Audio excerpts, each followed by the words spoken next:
Assalamualaikum warahmatullahi wabarakatuh. Hai semuanya, perkenalkan nama saya Kalila Syahwanur Rahman dengan nomor induk mahasiswa 22101163200013. Pada hari ini saya akan membawakan materi tentang perencanaan pembelajaran membaca di sekolah. Sebelum itu, saya akan membacakan topik-topik bahasan yang akan saya bawakan pada hari ini. Yang pertama, yaitu pengertian pembelajaran. Yang kedua, ada pengertian membaca. Yang ketiga, tujuan pembelajaran membaca. Yang keempat, teks bacaan. Yang kelima, metode pembelajaran. Yang keenam, ada metode diskusi. Yang ketujuh, ada rencana pembelajaran. Dan yang terakhir, ada simpulan. Memasuki materi yang pertama, langsung saja saya bacakan pengertian pembelajaran. Pembelajaran adalah bantuan yang diberikan oleh pendidik untuk melakukan proses perolehan ilmu dan pengetahuan, penguasaan kemahiran dan tabiat, serta pembentukan sikap dan kepercayaan pada peserta didik. Nah, dengan kata lain, pembelajaran adalah proses untuk membantu peserta didik agar dapat belajar dengan baik. Ada pula menurut para ahli, salah satunya yaitu menurut Komalasari. Menurut Komalasari, pembelajaran berarti suatu sistem atau proses belajar mengajar di mana siswa dan guru melaksanakan dan menilai secara sistematis sehingga pembelajaran dapat mencapai tujuan pembelajaran secara efektif dan efisien. Nah, teman-teman, ada juga menurut Sujana tahun 2012 halaman 28, pembelajaran itu menurutnya merupakan usaha yang disengaja oleh pendidik untuk memotivasi siswa agar terlibat dalam kegiatan belajar. Dari dua pendapat yang sudah saya bacakan tadi, dapat disimpulkan bahwa pembelajaran ialah suatu interaksi dan upaya yang dirancang oleh pendidik dan siswa dengan menggunakan prinsip-prinsip belajar dan teori belajar yang efisien dan efektif dalam pelaksanaan proses belajar mengajar. Yang kedua yaitu ada pengertian membaca. Nah, menurut Mulyono Abdurrahman tahun 2003 halaman 200, membaca ialah aktivitas kompleks yang mencakup fisik dan mental. Aktivitas yang terkait dengan membaca adalah gerak mata dan ketajaman penglihatan, sedangkan aktivitas mental mencakup dengan ingatan dan pemahaman. Baik, yang ketiga kita memasuki di aspek membaca. Nah, ada beberapa aspek dalam membaca, yaitu yang pertama aspek sensori, yaitu kemampuan untuk memahami simbol-simbol tertulis. Yang kedua ada aspek perseptual, artinya kemampuan untuk menginterpretasikan apa yang dilihat sebagai simbol. Lalu yang ketiga ada aspek skemata. Aspek skemata itu ialah kemampuan menghubungkan informasi tertulis dengan struktur pengetahuan yang telah ada. Lalu ada aspek berpikir, yang mana aspek berpikir itu kemampuan membuat inferensi dan evaluasi dari materi yang dipelajari. Dan yang terakhir ada aspek afektif, yang berarti aspek yang berkenaan dengan minat pembaca yang berpengalaman terhadap kegiatan membaca. Nah, dari aspek 5 yang sudah saya sebutkan tadi, secara harmonis akan menghasilkan pemahaman membaca yang baik, yaitu terciptanya komunikasi yang baik antara penulis dengan pembaca. Lalu selanjutnya ada tujuan pembelajaran membaca. Nah, tujuan setiap pembaca itu tentu dong kita harus memahami bacaan yang kita baca. Nah, dengan demikian, pemahaman merupakan faktor yang amat penting dalam membaca. Pemahaman terhadap bacaan dapat dipandang sebagai suatu proses yang bergilir, terus-menerus, dan berkelanjutan. Nah, membaca pemahaman itu sebagai suatu proses dalam mempercayai bahwa upaya dari memahami bacaan sudah terjadi ketika kita itu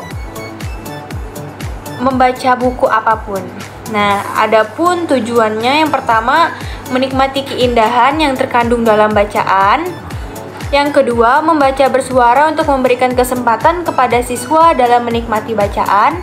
Yang ketiga, menggunakan strategi tertentu untuk memahami bacaan. Yang keempat, menggali simpanan pengetahuan atau skemata siswa tentang suatu topik. Dan yang kelima, memberikan kesempatan kepada siswa untuk melakukan eksperimen dalam meneliti sesuatu yang dipaparkan pada sebuah bacaan. Nah, penetapan tujuan untuk siswa itu harus memenuhi 2 syarat, yaitu menggunakan pernyataan yang jelas dan tepat mengenai apa yang harus diperhatikan atau dicari oleh siswa ketika membaca dan memberikan gambaran yang mudah ditangkap oleh siswa mengenai apa yang seharusnya mampu mereka lakukan setelah selesai membaca. Jika tujuan membaca telah ditetapkan oleh guru, maka siswa akan berpikir keras untuk memperoleh tujuan membaca. Lalu, pada topik pembahasan selanjutnya ada teks bacaan. Nah, teks bacaan itu sebagai bahan pembelajaran membaca sebaiknya memiliki karakteristik yang jelas. Teks yang dipilih sebagai bahan bacaan yaitu yang pertama pemahaman kalimat. Nah, pemahaman siswa terhadap makna kalimat yang dilakukan secara sistematis akan dapat meningkatkan kemampuan membaca siswa. Lalu yang kedua ada pola-pola organisasi paragraf, yang mana susunan internal paragraf dalam membaca ini berisi informasi yang dapat mengandung berbagai pola perorganisasian, yaitu membuat daftar dari sesuatu, menerapkan sesuatu secara kronologis, perbandingan, kontras, dan sebab akibat.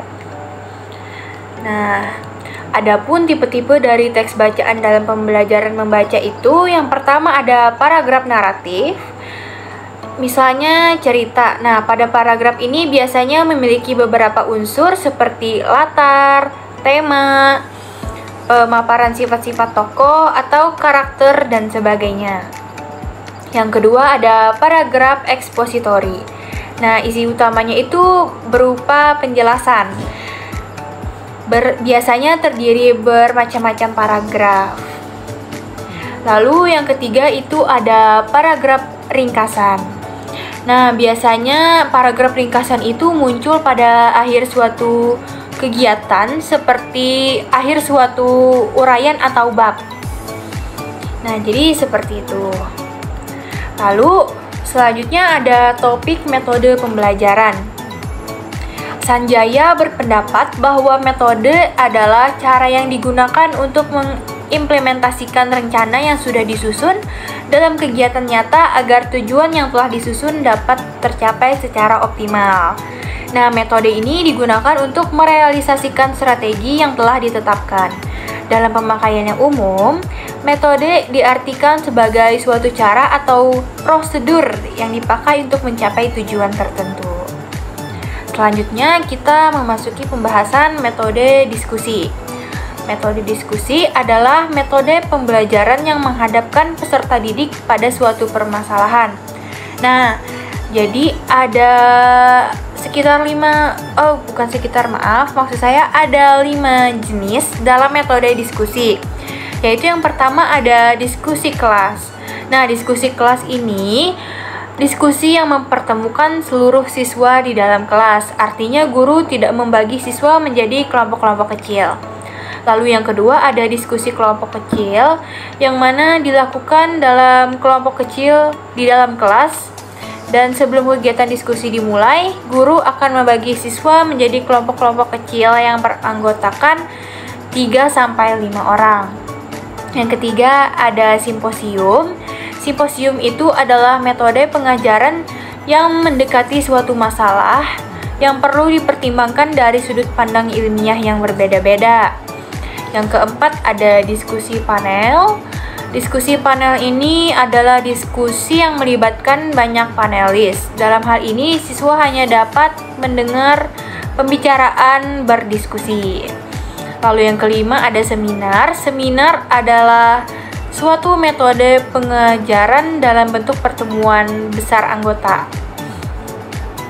Maaf ya, tadi saya ada kesalahan. Maksud saya itu jenis dalam metode diskusi itu ada 6. Yang terakhir yaitu lokakarya.